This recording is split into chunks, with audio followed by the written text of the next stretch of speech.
Welcome, Rebbetzin Silber, and it's a pleasure always to have you with us.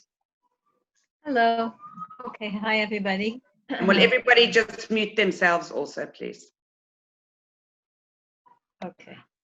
Good morning, good afternoon, wherever you are. Welcome to Yerushalayim Kodesh.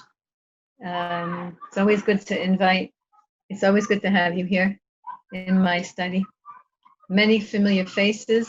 Good. I'm looking at faces that I recognize. It's so nice to see you guys. I'm gonna just learn with you because I could schmooze and socialize with you like for the next hour. It's just good to see everyone. But Baruch Hashem, we have Zoom. I have not yet heard a good gematria or Rochel Tevos for Zoom, but I'm sure there's like a major, someone's going to come up with, Zoom equals Mashiach and stuff like that. So Baruch Hashem, we're able to do this. And Mamish, we should, hi Ginny. Ginny, you're hanging in there. You come to all the shiurim. Good, kol hakavod. Please come, ladies.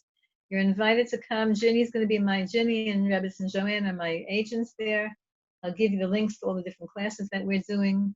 Now that seminary is actually starting, I have to actually run after this to Neve. Now that seminary is starting, we have less, more concentrated of these Zoom classes. So please join whenever you want. A little bit of chizuk, in our class that we've been learning since, a few months ago, we're learning Tehillim, and very clearly and conveniently, we have a very special Tehillim to learn today because in the Siddur, our rabbis mandated that from Rosh Chodesh Elul, from the first day of the month of Elul, all the way until the end of Sukkot, we say Perek 27 in Tehillim. So for those of you who want to grab a Tehillim, 27, Chaf Zayin, you can get a Siddur. It's in the Siddur. In the Siddur, it's after the daily Shir Shel Yom, the daily song that we sang in the Beis HaMikdash. In a Tehillim, you can, it's number 27, and you can see it on your screen if you want to bring it up onto your screen. We'll be studying this week. And also, Be'ezrat Hashem, I don't know, if we finish it today, great. If otherwise, we'll finish it before Sukkot, because this is a Tehillim that we say from Elul all the way until the end of Sukkot. And you'll see how relevant it is to our daily, what we're doing right now. Everyone knows that we're all praying for an upcoming good year. We know that this upcoming year is following the tail end for more than a half of the year, because you know that from Pesach until Sukkot is exactly 6 months, right? 15th of the day of Nisan until 15th of the day of Tishrei, exactly 6 months. These past 6 months, and we started before Pesach. We started already Rosh Chodesh Nisan. We've been in 6 months.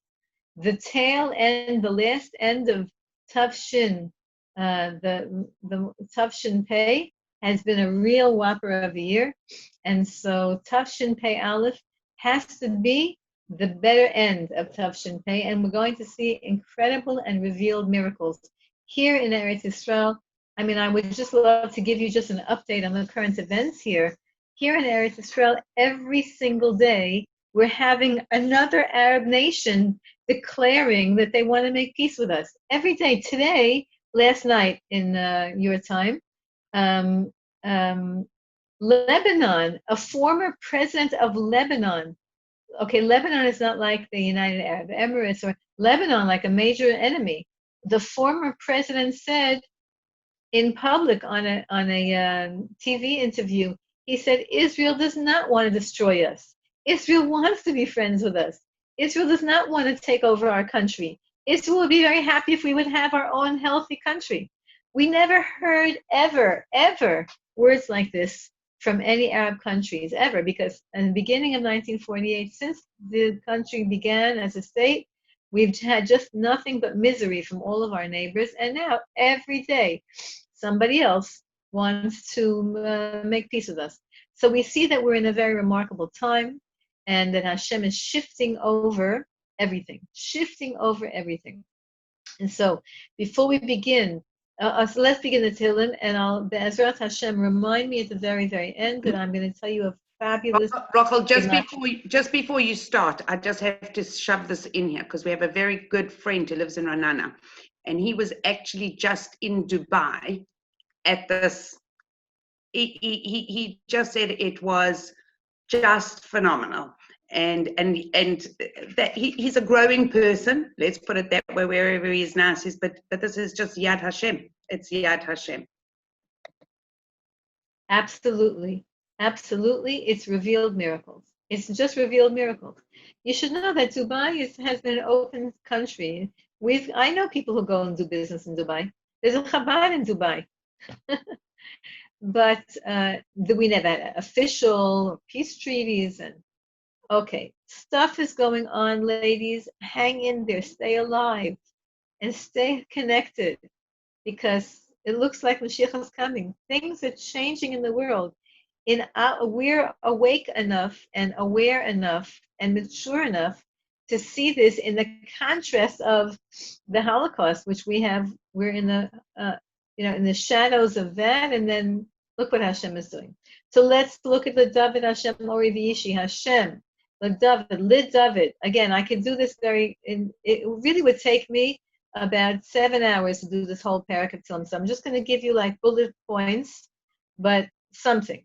Lid David. So in shul, for those of you who are privileged and lucky enough and like to go to shul, so when they say this added parak of Tehillim after the daily Shir Shel Yom, they say out loud, they sort of like, I won't say they scream, but they announce. Here's how they announce it. They say, LeDavid.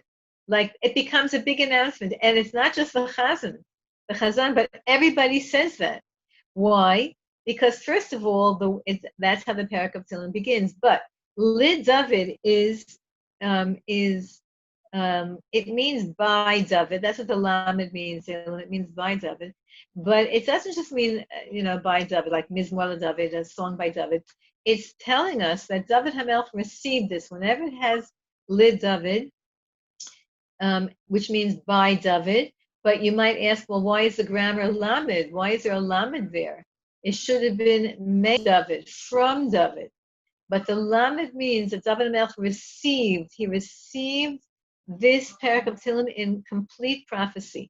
Any of you who have a Lamed in your name, the structure of the Lamed, look at the Lamed, if you look at the Lamed in your Tehillim, you'll see it has a line going up as if it's receiving from Shemayim, and then it goes across and gives over. Lamed is the teaching word, is the letter of learning and teaching, receiving and giving over. That's LeDavid. David received this, gave it over. And here's what he said. Hashem Ori V'ishi. Hashem is my light, and he's my salvation. He helps me.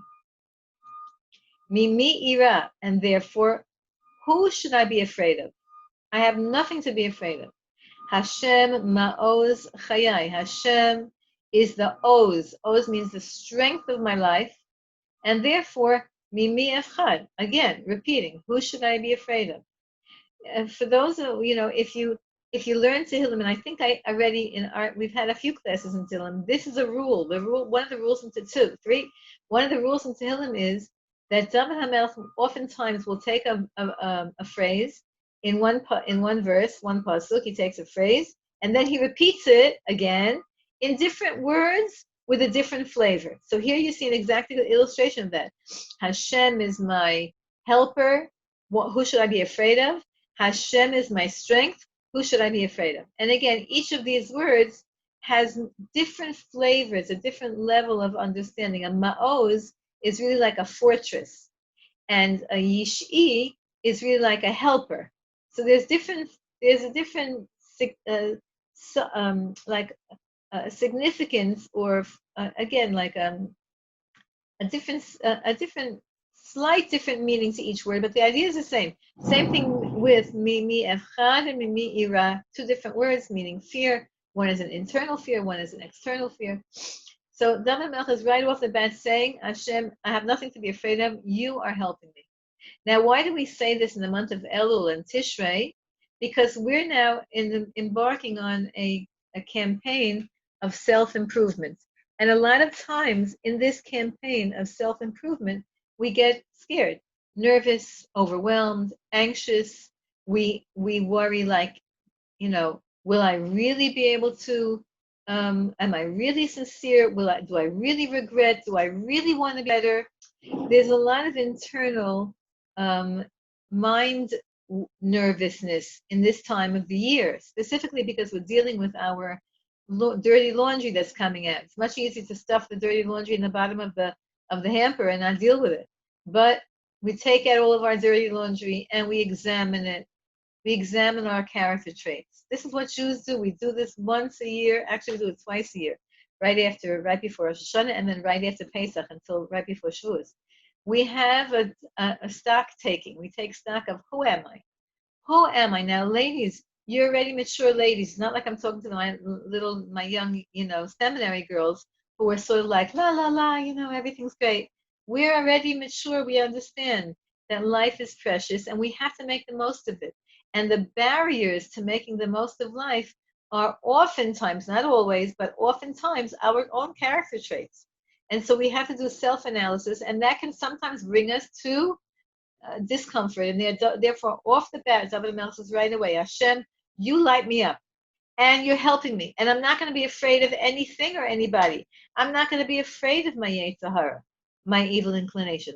I'm not going to be afraid of anything. I'm going to just be afraid of you.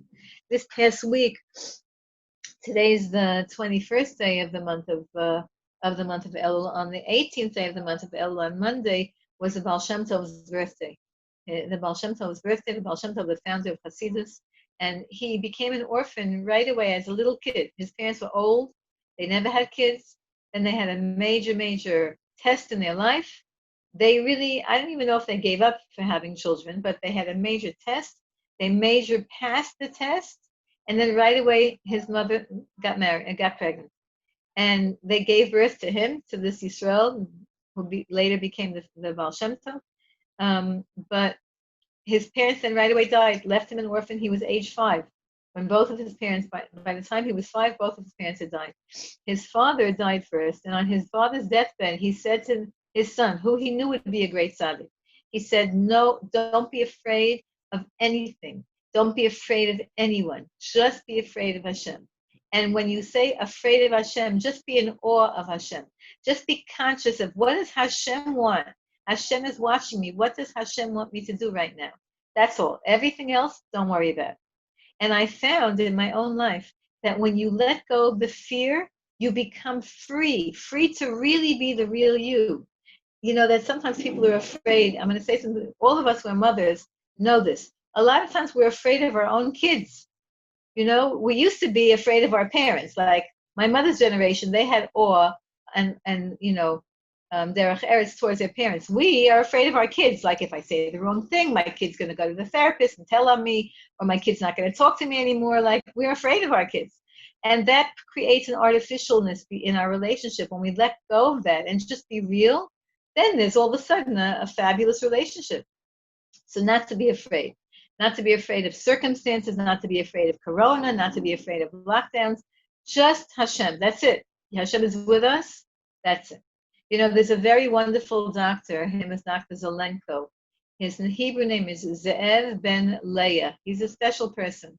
And he said he's now himself going through a difficult health issue, nothing related to corona.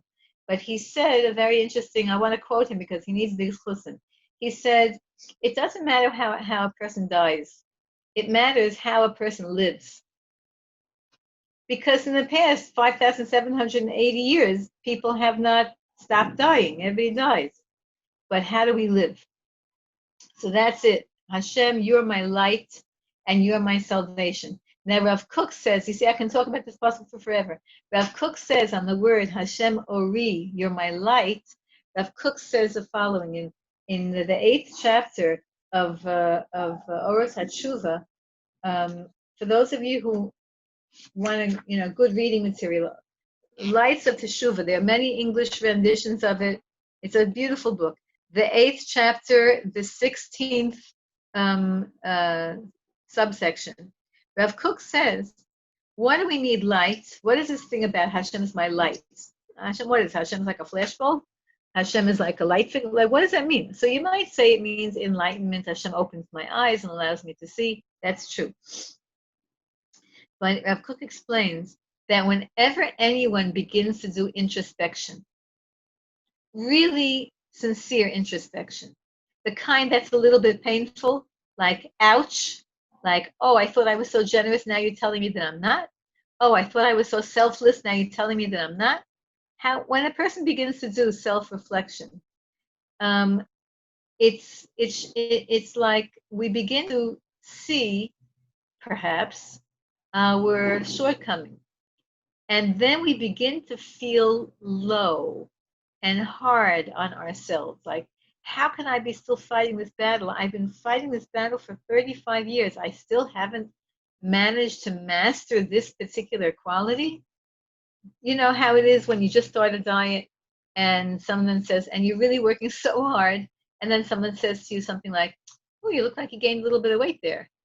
Just exactly when you're focusing on, you know, being healthier, and then someone points out the opposite. You feel so like pagum, insulted, and you know, like shifted into a weaker place. So Rav Kook says, if you are beginning to do introspection and you begin to see stuff about yourself that you don't like, don't think that you're falling into a low place. Just the opposite. He says, Hashem is your or, Hashem is your light, and He's allowing your neshama to shine through into your brain. What is our neshama? A neshama, a soul, is a very hard thing to describe. But whatever it is, it's not our brain, and it's not our emotions, and it's not our actions, and it's not our body. It's what fuels all of those things. Our mind and our body and our expression are expressions of the neshama. So the neshama is it's like we're plugged into the neshama. So Rav Kook says the neshama is compared to light, just like Hashem is compared to light. The neshama is compared to light because the neshama is of God. So when the neshama, the soul of a person, begins to lighten themselves up, the light focuses you. You all of a sudden begin to see things that you didn't see before. So instead of thinking that you're bad when you realize your shortcomings, you should realize that you have accessed your soul. You have accessed more of your soul than you normally access. That's what is shining on yourself. That's what's like shining on your garment. Like you know how it is when you want to take out a stain. So if you're in a dark place, you don't see the stain. As soon as they turn the lights on, right away. Same thing with wrinkles. That's why people go into nightclubs. They keep the lights dim. Do you ever see? When you go into a party, you go into a chasana, the lights are dim and everybody looks great. Why? Because no one sees the wrinkles. As soon as they open the lights, whoa, who are you? What happened? So as soon as you open the lights, you see the wrinkles. And you see the dots on the beautiful white dress. That's called or. That's good. It means you're working on yourself. Kol hakavod, good for you. Whenever you see and you discern and you recognize something you need to work on, then Hashem has just flashlighted you. Bikrov alai miraim pasuk beis. Bikrov. I could talk about more about this, but a little bit we'll have to go and make progress. Bikrov alai miraim. When bad people, the word miraim is a combination of ra and reya. Reya means a friend, and ra means a bad. So bad friends. When bad friends are surrounding me, who are the bad friends? We'll continue and see what they do. Le'echolet bisari. They're eating, they want to eat me up alive. Sarai, these are people who are my enemies. They squish me. They criticize me. They lie about me. They're my enemies. They want to destroy me. But guess what happens? I trust you, Hashem. I'm not afraid of them. I recognize them. Hey, makashlu v'nafalu. They're going to be the ones going to fall and fail. And you see this over and over again when a person hold strong. When a person holds strong to people who are trying to um, disconnect them from godliness. Now, these people might be your best friends. They might be your family members, and they might have all the right intentions. But if if they're somehow trying to influence you to be less religious, then consider it, sad to say, but they're considered your enemy, or bad, or they're considered a negative element in you. And you have to know that you can't be afraid of them, and you can't be afraid of what they think. And you just have to focus on what does God want from me. And guess what? These people will eventually come around and will say to you, I respect you. I can't believe they stood up to that pressure. I really respect you. And I can't tell you how many times that has happened to me in my life. Baruch Hashem, thank you, Hashem. I'm privileged teaching Balei Tshuva and women who want to learn Torah. I'm privileged teaching women for many, many decades.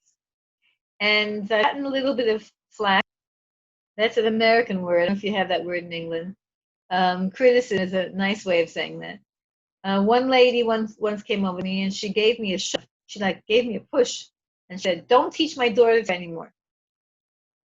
And whoa, my students who were there, they wanted to kill this lady. Don't try Rebbetzin. What, are you crazy? You touch her? But okay, the mother was agitated that her daughter was becoming too religious, and she was whatever. Years later, this lady who gave me a little bit of a zitz. Okay, I deserve the zitz. Hashem gave the zitz, and he just used this lady to.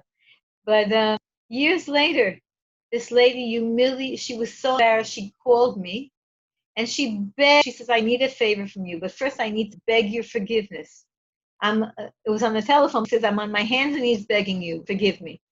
I said, for what? I forgot about it. And then she said, "Remember?" I said, "Okay, for sure I forgive you." And then she begged me to get her grandchildren into yeshiva. Her daughter, who she was upset that I was teaching Torah, and the girl was becoming religious, and but then the grandchildren of another child who she didn't send to yeshiva, she's begging me to come into yeshiva. So you see, the enemies eventually turn into your friends.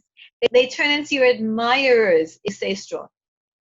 If you capitulate, if you weaken, then they make believe they're your friends, but inside, they have no more respect for you because you have compromised on a basic fundamental principle of your own. You've compromised, sort of pacify them. They don't respect you for that. So the enemies in general, in Tehillim, another general rule in Tehillim is that David HaMelech, even though he had many physical enemies that were physical people, regular people, he had he was a politician and he was king. You think he didn't have people who were, enemies? He had Goyish enemies. He had, sadly, people who were Jewish people were enemies to him. And so, when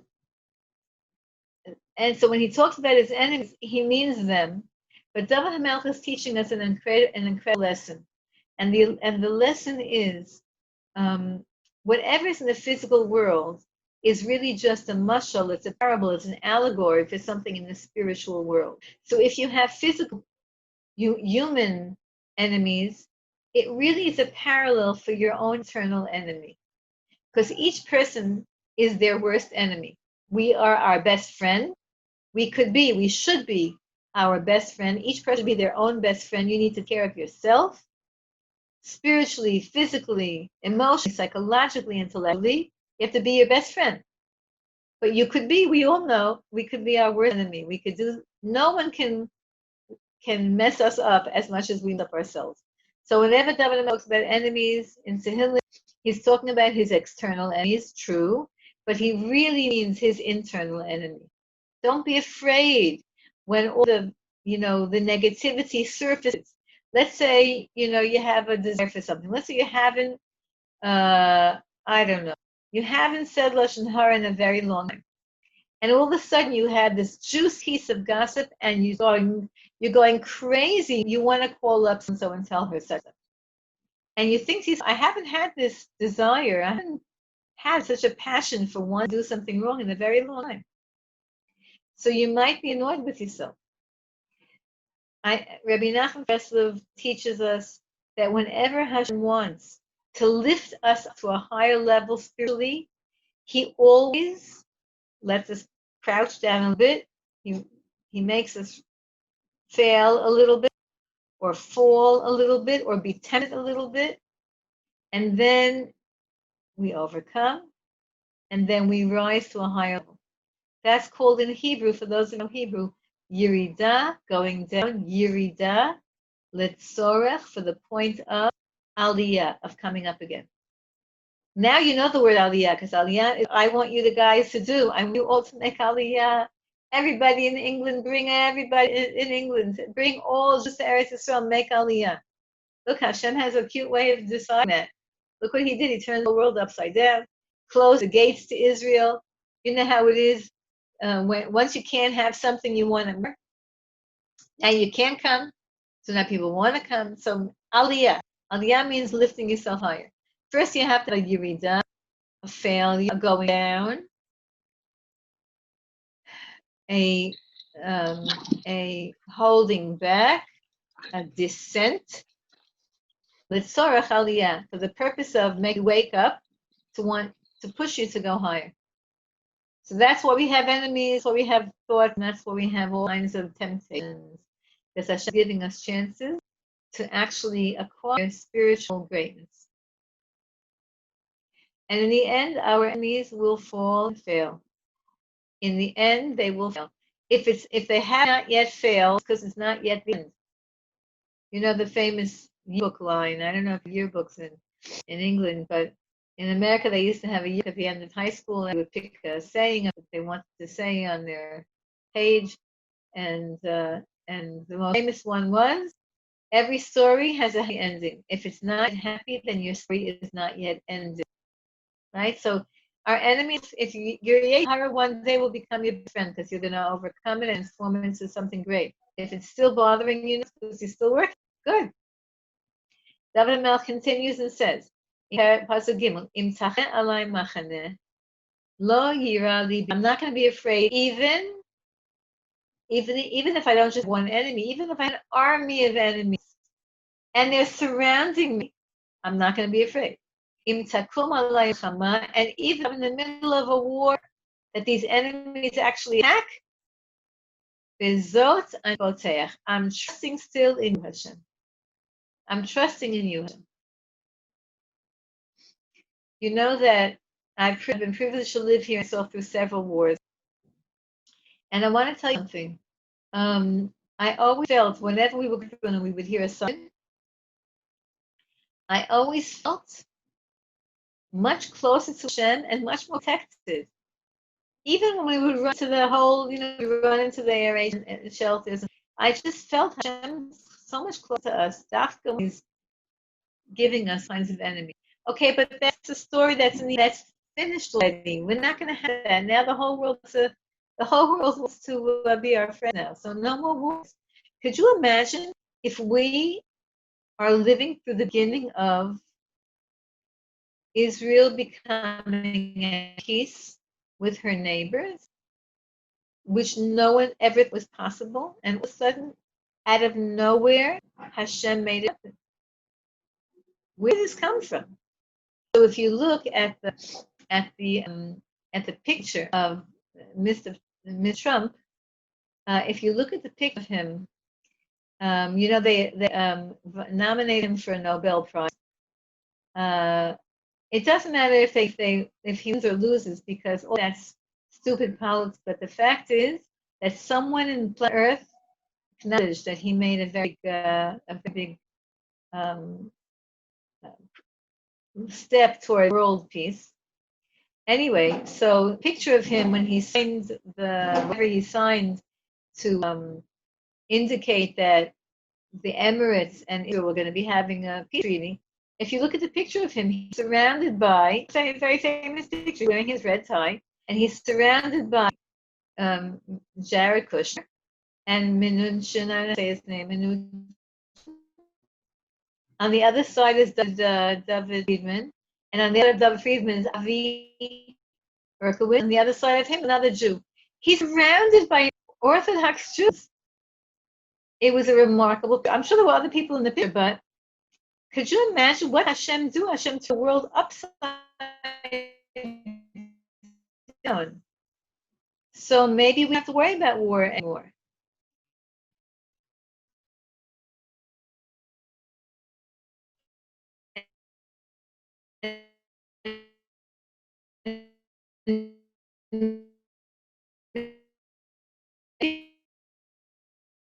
Instead of having this crazy prophecy that we read from Tisha B'Av until Rosh Hashanah are all the 7 Haftorah consolation. Every one of those Haftorahs which talk about beautiful blessings and is promising, everyone is to come true. And all the blessings were onios, that is punishment.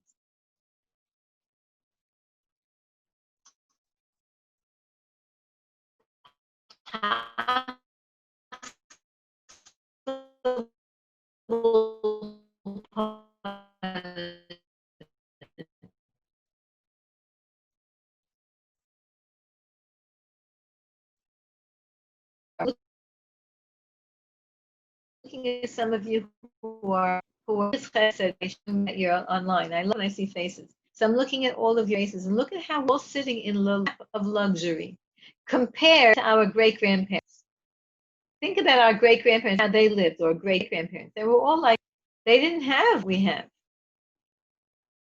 So maybe Hashem is only making this in a blessed way. We'll see at the very, very end. Mind me, I'm going to tell you, I'll show you a proof. Okay, so again, if people come, if enemies come, if war comes, I'm not going to be afraid. I'm going to trust in this. Now, what is this that he's trusting in? So the Mepharshim say either he's trusting in the fact that Pasuk Aleph, Hashem is my light and my help, and I'm not going to be afraid of anything. In other words, he's trusting Hashem. Or the Mepharshim say it's referring to the next pasuk. The next pasuk says, and this is such a famous pasuk, they made it into the song. Achat sha'alti me'et Hashem. One thing have I asked from Hashem. I have one request. Ota avakesh. And I keep asking that over and over again. I have this one request, and that's all I ask for. What is the request? And this is what he's trusting in, that he's not going to destroy. What is David Melch's request? Here's his request. Shivti b'veis Hashem kol yemei chayim. I want to dwell in God's house my whole life. What does it mean, God's house? Every one of us is right now in God's house because we make our homes into a miniature Beis Hamikdash. And David Melch, did not live to see the Beis Hamikdash. Son Shlomo Melech built the Beis Hamikdash. But David Melch, all I wanted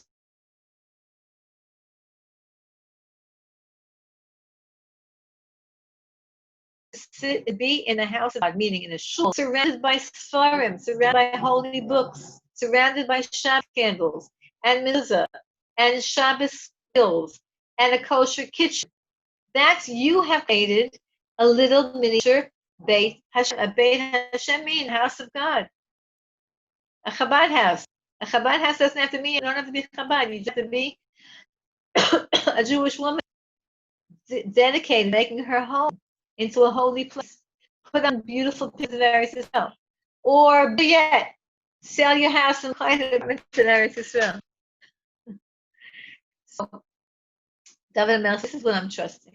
That I only want to live in Hashem's house. That's all I want. I don't want money. I don't need services. I don't need anything. I need to be in the house of Hashem my whole life. I just want to feel Hashem's presence. Chazot, the word chazon means to see, to be.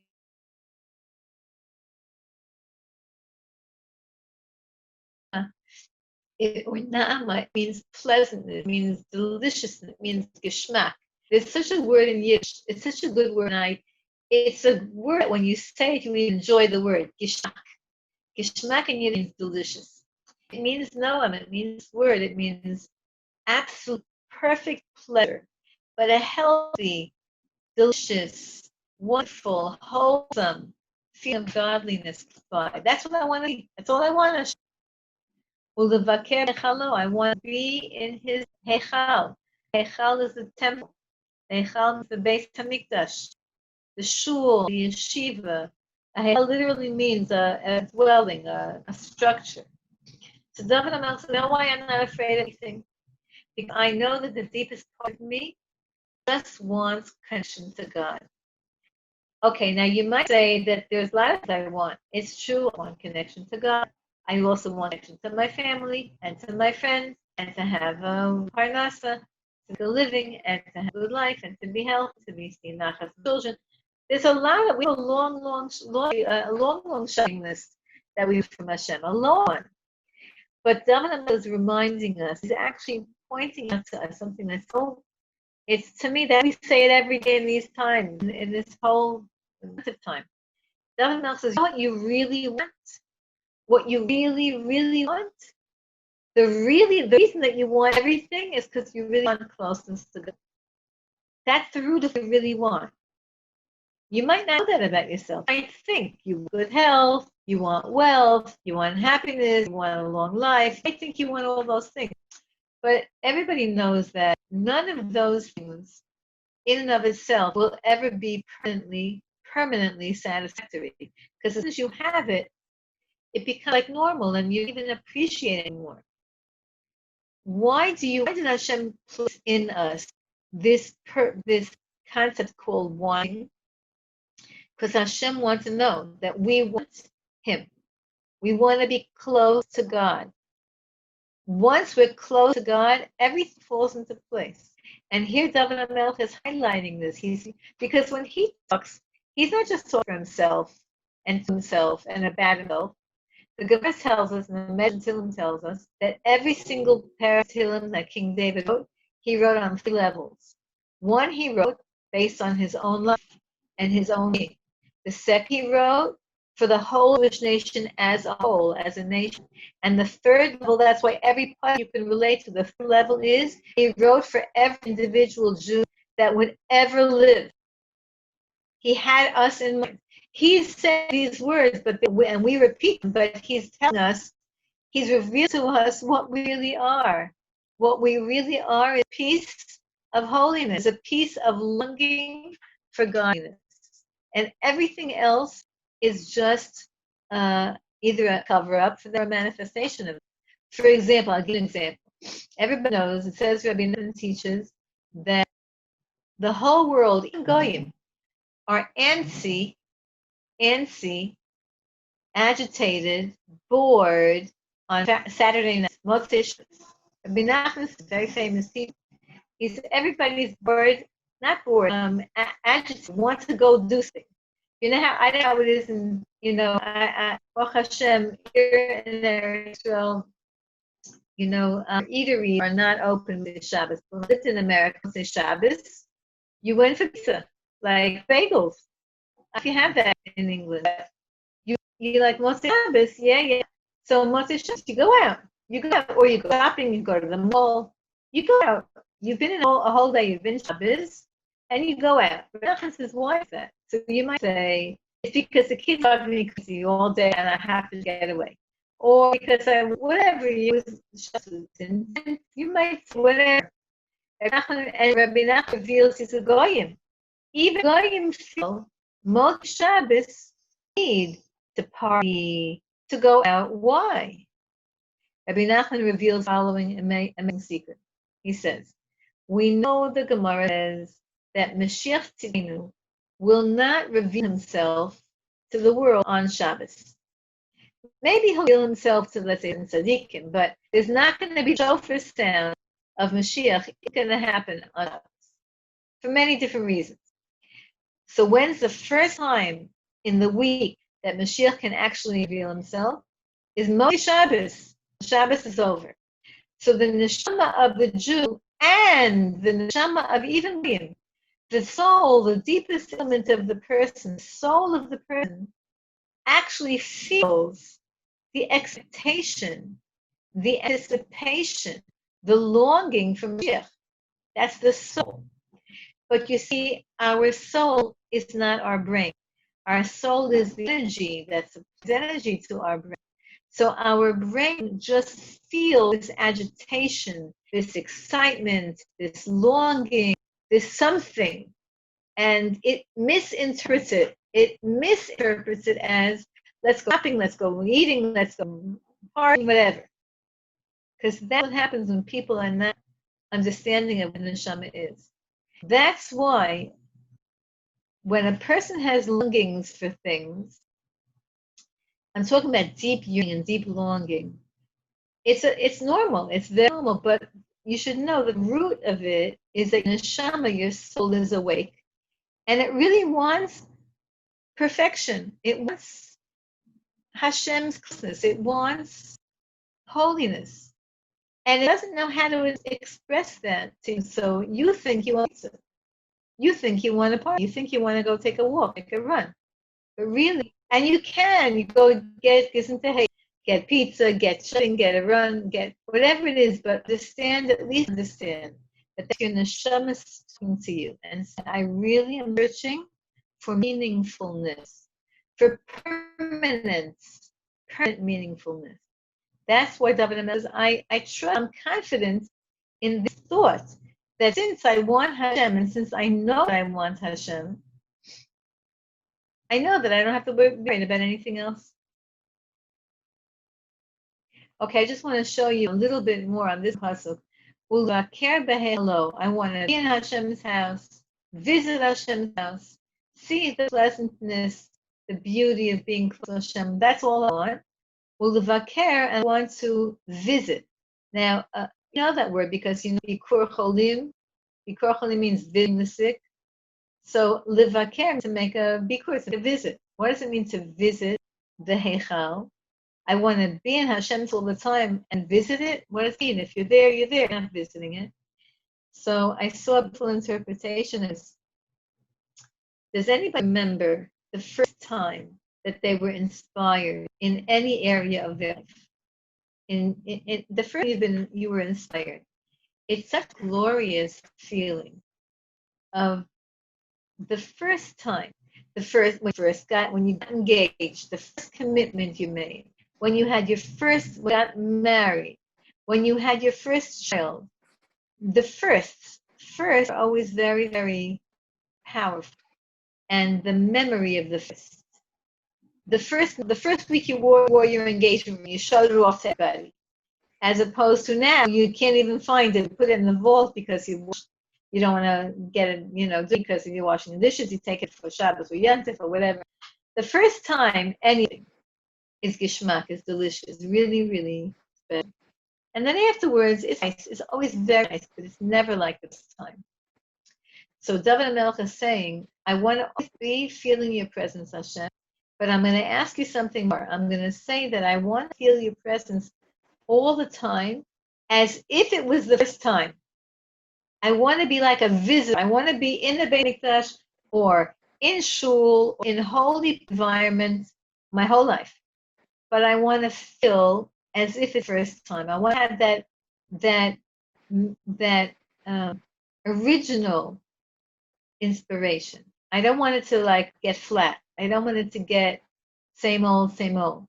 I don't want it to get boring, or I don't want to get used to feeling how delicious it is for you to come close to me. I want to always feel it with a newness, with a freshness, with a hischadshus. That's ulevaker, be a visitor in the Heichal, even though I'm there all the time. Okay, now you're going to see next pasuk, ki tzbenei sukkah. Hashem hides me in his sukkah. That's what I say this until the sukkah. Ki tzbenei Hashem tzofeh, right? Like tzafun. Tzafun, tzafun from the Pesach Seder, we take out the almond that we have hidden. That's tzafun, the same root. For those of you who want to learn Hebrew, ki yitzpenei, Hashem is going to hide me. B'sukkah, in his sukkah, in his protective hut, in his protection. B'yom ra, when things are hard, on a day that's hard. And yastireni, same thing. He's again. We're seeing this repeated again. We're seeing this rule of phrases repeated. Yastireni b'seiter Allah. He's going to hide me in the innermost chambers of his tent, where I'm protected. I'm safe. He's going to keep me safe. And then, Bitsur Yeromeni, then he's going to pick me up on a rock. Then he's going to reveal me to everybody. I'll be able to, once I'm protected, all the enemies will be afraid, and I'm going to leave my protective, leave my protective, whatever it is, and I'm going to be standing on top of him and saying hello to everybody. I'm not going to be afraid. I'm not going to have to hide. And this is a very, very deep pasuk talking about in serving Hashem. And whenever anyone is, like wherever you are in your life, there's so many different spiritual tools that we need. Sometimes you have to know that you need to by yourself. Sometimes you have to hide. Sometimes you're not strong enough. Sometimes the test is to be too overwhelming or too dangerous. So you have to hide and strengthen yourself. But then sometimes you have to be out in the open and say, I am a proud Jewish woman. I'm not ashamed. Here in Eretz Yisrael, it's easy to be pachat because everybody is Jewish and everyone knows it is. In America, when I go traveling in Florida, so I put on shades on my wig because, then you're more of a size there. But here in Israel, I'm fine with wigs. Of course, they make you look better, whatever.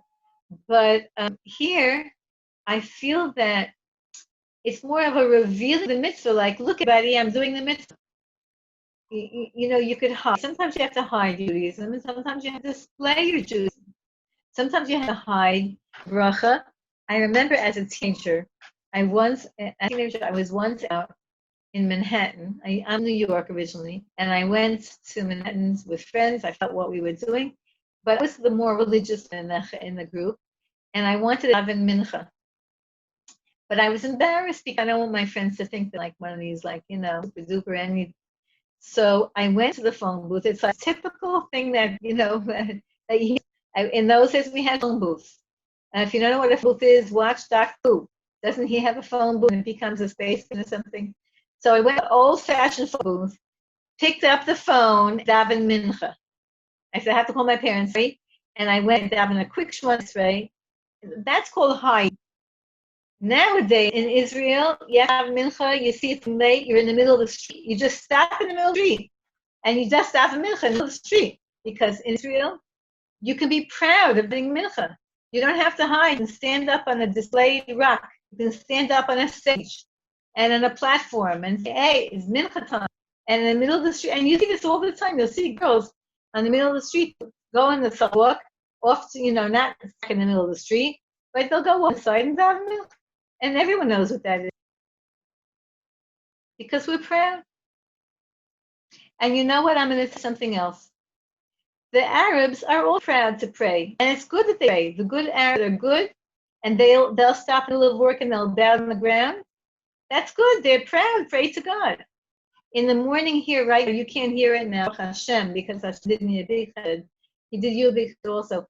There's 2 construction sites in proximity to where I'm sitting right now. Outside my house, building a new shul, and underneath me, they're reconstructing an apartment in the same building. And the noise here is crazy. But you know what? And they're all Arab workers. But you know what? This morning when I was davening, they were all davening. They were, because it's the same. Dawn is dawn, and the nates is the nate, and people daven early. And I was, it's good. We're all, and they don't pray to idols. They pray to God. Okay, they have a prophet that they talk about, but they're praying to Hashem. So, and proud to do that. It's an okay thing to do, as opposed to, and I'm not going to insult anybody now, but people are proud of all kinds of things. They're, people proud of crimes now that they're going on being and confessing to crimes on being in America. And the American is going crazy, and they're proud of doing crimes and they say that.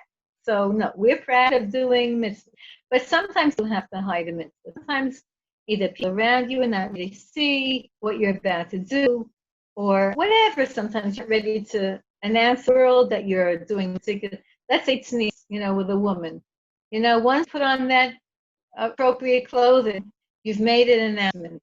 like all with a guy. If a guy with a yarmulke in public, a kippah in public, so it's sort of like an announcement, and you have to be ready for that announcement. Sometimes you're embarrassed. I want to make that public yet until you are. But once you're ready and you just say it, then that's the best thing in the world. Because then there's no going back. You like trust yourself. When I decided to make Aliyah, so I came. I'm still living in America. I went. Whatever told the principal of the school I was teaching him. That's a wonderful school. It's a big, blessed school. But I am making Aliyah. He said, "Don't." He didn't want to make Aliyah. He didn't want me to leave. He said, "Don't tell anybody." I said, "I'm not telling everybody because I'm scared. I'm nervous. I want to force myself. I want to push myself into a corner where I'm going to make the announcement so that it forces me to carry through on it." Okay, ladies, I have to go, but I promise you, I'm going to do the what's it called? The gematria this year. So every single year we have. Ginny, I think it's going to be the third time you're hearing this, but it's okay. It's the third time I'm hearing it. So every single year we have, like, what's the year, right? Tavshin. This is Tavshin Pei Aleph. So I haven't yet heard the year of Yitzchak Ginsburg is the one who made announcements of what Rashi Tevis are. And last year was Ties Shnas Pedus. Maybe this will be Ties Shnas Pedus Achdus Pedus Echad of redemption, whatever it is. But I want to share with you a teaching of Rabbi Nachman. Rabbi Nachman Breslov says in his Sefer Hamidus, he said that when Mashiach comes, Mashiach Yavo Ishnat Bracha. Mashiach will come in a year of blessings. I don't have a blackboard here, so I'm going to put this down for you. So, and I'm holding it up to the screen. I don't know how to do yet screen sharing. Biracha. Okay. Can you see? Biracha. You see it? No. Okay. There's the word biracha. I wrote it. Can't see. Okay. Huh? No. Can't see. Okay. I don't have a marker here because I didn't come prepared. So, we can see. You can have to then write it yourself. Okay, write the word in Hebrew. Bet, underneath a resh, underneath a chaf, and underneath a. The word bracha. Okay. Okay? You wrote the word. Now, let's Mashiach's going to come in the year bracha, Rabbi Nachman says. Okay, now let's spell out the letters. You see next to the letter Beis? You're going to write Bet Yud Tav. The way you spell out the word letter Bet is Bet Yud Tav. How do you spell out Reish Yud Shin? There you go. Chaf is Chaf and a Chaf.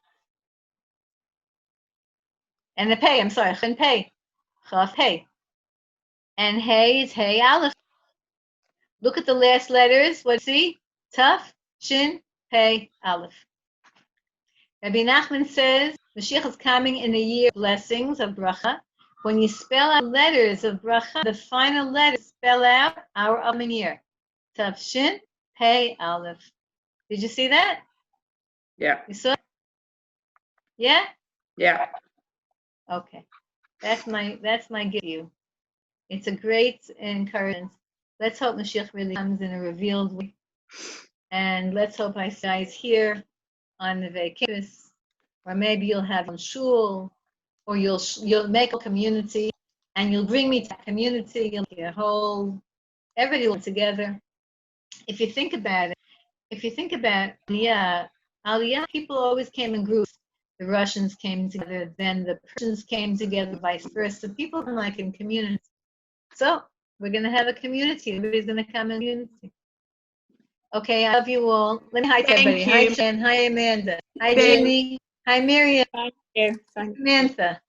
Deborah Kay. Hi. And hi, Cynthia. It's my mother. And hi, Dahlia. Oh, there's Dahlia.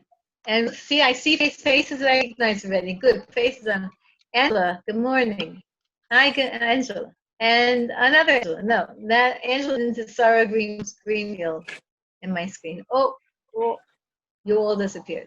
1 second. 1 second. I don't have a good setup with the screens. And hi again, Karen. and another Angela, and Naomi, and hi, Joanne, whoever that's from your family, that's your thing. And I know this is NXK, but hi, NXK. It's And Annie. hi again, Annie. Angela. And hi, Ricky. And Deirdre. Deirdre. And Sharon and Donna. Hi, Debbie. And Ilana. And Naomi again. And Susan. And some of their name is Extine. And Jen's mother. And Rachel. And all the other ladies on the telephone. Have a great day, and I'll see you, Bezrat Hashem, next time we get together. 2 weeks. Joanne will tell me 2 that weeks. will be. But And I'll see you then. And have a seed of the Chassid Tova. Amen. A Git gebencht year. Amen. Sweet, healthy, Amen. happy New Year. Amen. And Bezrat Hashem, we'll see each other as soon as possible. Amen. And thank Amen. you Thank you. for making time for us, and all the brachas go directly back to you. And that I was telling somebody yesterday, there's going to be lots and lots and lots of shofar blowing, because everybody might land up in their gardens, in their buildings, in their houses. And in Mitzvah Hashem, by the time we get to after all that shofar blowing everywhere, there's going to be one huge big shofar blowing that's going to bring us all Amen. back Amen. to very Amen. Thank you so much. Don't forget from Rebbetzin.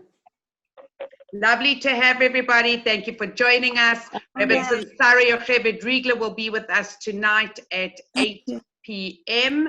So looking forward to seeing everybody back. We'll resend out, because it's the bigger link, not this one.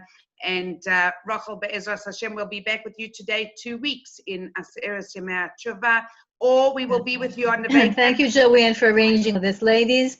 Joanne, is a blessing to you that she's arranging all the learning, keeping your spirits alive, keeping your neshamas fortified and nourished. Kol hakavod, Joanne, tihi bracha, ayech l'kol mishpachtem. Amen.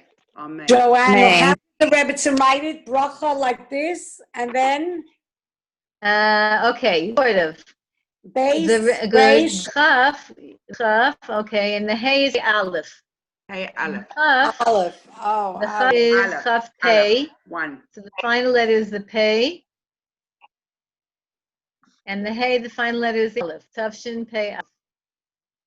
Joanne, you're going to send us all a copy, please? You know what? I will write it out and I will make it in square letters. So as in- well. Oh, thank you. Thank you. bless you. Just all be blessed and continue to Good remind health, happiness, and Rochel. Sima Tova. Amen.